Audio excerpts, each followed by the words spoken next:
大家好，我是娟子。年前炸的油条吃完了，今天准备给家人再炸一些，一起来看看怎么做的吧。先准备300毫升的温水，加入5克酵母粉，7克食用盐，先搅拌至酵母完全化开。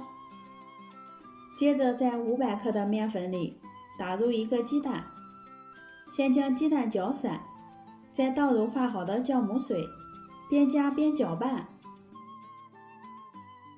一直搅成大面絮状，再揉成面团。揉的过程中粘手的话，可以沾上清水去揉，一直揉到面团柔软光滑，先醒上10分钟。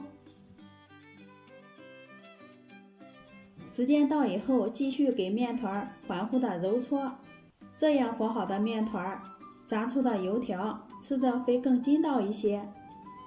放在温暖处醒花2个小时。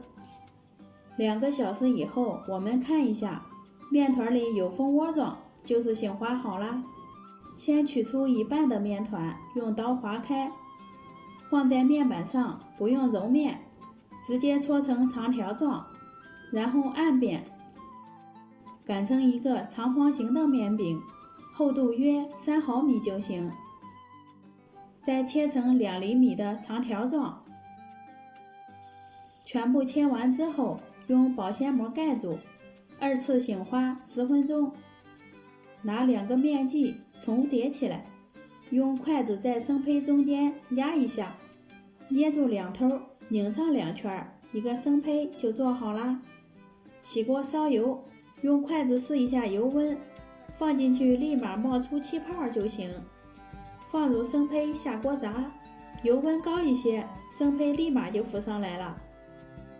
用筷子轻轻地翻动，让生胚受热均匀，炸出的颜色更漂亮。一直炸成金黄色就可以出锅啦。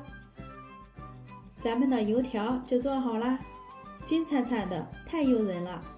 1斤面粉就炸了一大盆。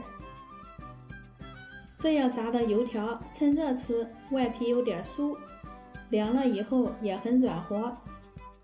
炸这个油条注意2点：第一，面团一定要和得很软；第二，反复揉搓，增加面团的筋性，炸出的油条才会筋道好吃。